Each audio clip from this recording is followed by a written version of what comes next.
546.45 metre पर ये आकाशवाणी का राज्य केंद्र है और अब प्रस्तुत है प्रायोजित कार्यक्रम हमारा रेडियो हमारी पाठशाला। स्कूली शिक्षा एवं साक्षरता विभाग झारखंड पेश करते हैं प्रायोजित कार्यक्रम हमारा रेडियो हमारी पाठशाला। अब पढ़ाई नहीं रुकेगी।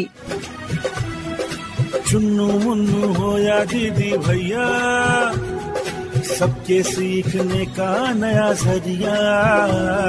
घर से बाहर अभी न जाएंगे, घर में पाठशाला बनाएंगे। कैसे?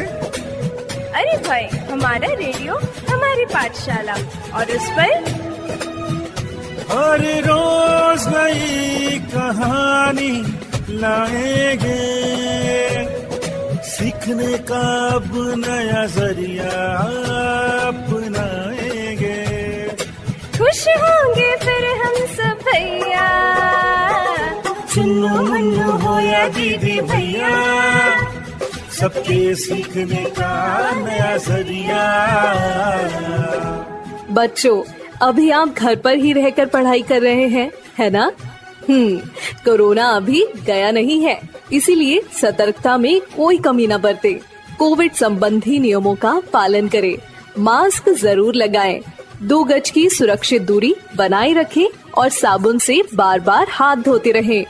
आपकी पढ़ाई निरंतर जारी रहे, इसलिए स्कूली शिक्षा एवं साक्षरता विभाग, सेव द चिल्ड्रेन तथा यूनिसेफ के सहयोग से हम आप तक मनोरंजक कहानियों की श्रृंखला लेकर आए हैं।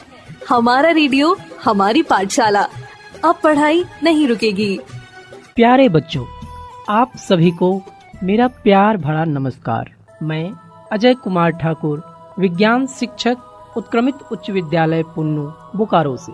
बच्चों, आज मैं आपको विश्व के एक महान विभूति के जीवनी के बारे में एक कहानी सुनाने जा रहा हूँ। बच्चों, क्या आप जानते हैं कि आधुनिक विज्ञान का जनक किसे कहा जाता है?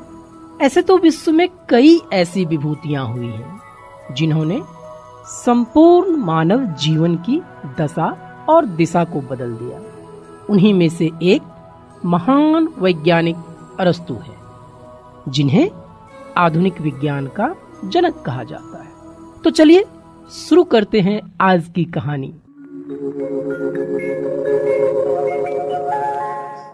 बच्चों, जब परमाणु ऊर्जा का आविष्कार हुआ तो विश्व में एक नई क्रांति आ गई, जिसके कारण मनुष्य की प्रगति की नई राहें खुल रही हैं। किंतु ज्ञान विज्ञान की इस चौमुखी प्रगति के पीछे प्राचीन युग के उन विचारकों और शोधकर्ताओं का बहुत बड़ा हाथ है, जिनमें प्रमुख नाम है अरस्तु। इनका जन्म ईसा पूर्व 384 में यूनान के स्टेगेरिया नामक एक छोटे से कस्बे में हुआ। बच्चों, क्या आपको पता है कि अरस्तु का विज्ञान के प्रति झुकाव क्यों हुआ? इनके पिता निकोमाचुस एक प्रसिद्ध हकीम थे।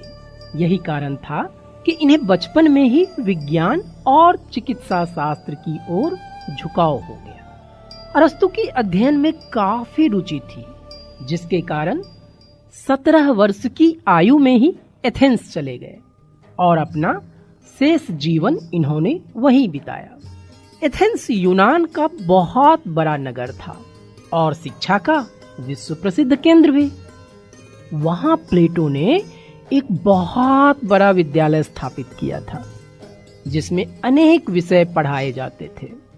प्लेटो की ख्याति दूर दूर तक फैली हुई थी और यूनान के कोने कोने से विद्यार्थी वहां पढ़ने आते थे। और हाँ, प्लेटो का शिष्य बनने को वे सभी लालायित रहते। अरस्तु भी उनके शिष्य बन गए और 20 वर्ष तक उनके साथ रहकर शिक्षा पाते रहे। अरस्तु को उस समय का सबसे बुद्धिमान व्यक्ति माना जाता था, जिसके प्रशंसा उनके गुरु भी करते थे। बच्चों, अरस्तु का विचार था कि मनुष्य दूसरे सभी जीवों में श्रेष्ठ है, क्योंकि वह सोचने की शक्ति रखता है। वे विचारों को बहुत महत्व देते थे, किंतु सोच विचार को वे जीवन से या ठोस दुनिया से अलग करके नहीं देखते थे। उनका कहना था कि इस ठोस दुनिया में ऐसी कोई वस्तु नहीं है जिसकी कोई न कोई सार्थकता ना हो, क्योंकि उसे जाने बिना मनुष्य किसी भी वस्तु की ढंग से व्यवस्था नहीं कर सकता, उनके गुणों अवगुणों को नहीं पहचान सकता। अरस्तु ने किया भी ऐसा ही। उन्होंने ठोस दुनिया के जीव जंतुओं, पशु पक्षियों और पेड़ पौधों को एकत्रित करना, उनका निरीक्षण करना, उनके गुणों को पहचान कर उन्हें अलग अलग श्रेणियों में रखना आरंभ किया। इस प्रकार अरस्तु ने एक बड़ी जीव विज्ञान शाला की नींव डाली। अरस्तु की चलाई हुई खोज विधियों के फलस्वरूप ही बाद के विचारकों और वैज्ञानिकों ने प्रकृति में चारों ओर फैले इस अंतहीन विश्व के रहस्यों का ज्ञान प्राप्त करने में इतनी सफलता प्राप्त की है। इसलिए तो अरस्तु को आधुनिक विज्ञान का जनक कहा जाता है। वैज्ञानिक चिंतन के क्षेत्र में बच्चों, अरस्तु की एक महान देन यह है कि वे हर एक वस्तुओं को अलग अलग अध्ययन करते थे तथा उन्हें उनके वर्णन के समय अलग अलग श्रेणियों में रखते थे, और हाँ, उनके गुणों को ही उनका वास्तविक तत्व समझते थे। यही कारण है कि आधुनिक विज्ञान पर इनके विचारों का गहन प्रभाव है। बच्चों, आपने सिकंदर का नाम तो सुना ही होगा। सिकंदर मैसिडोनिया के राजा फिलिप के पुत्र थे और वे अरस्तु के शिष्यों में से एक थे। वही महान सम्राट सिकंदर के रूप में प्रसिद्ध हुए। बच्चों, क्या आप जानते हैं कि सिकंदर ने अपने गुरु की मदद कैसे की? सिकंदर ने अपने गुरु को वैज्ञानिक खोज कार्य के लिए न केवल बहुत बड़ी राशि देना स्वीकार किया, बल्कि भांति भांति के जीव जंतु और पेड़ पौधे जुटाने में भी उनकी बहुत मदद की।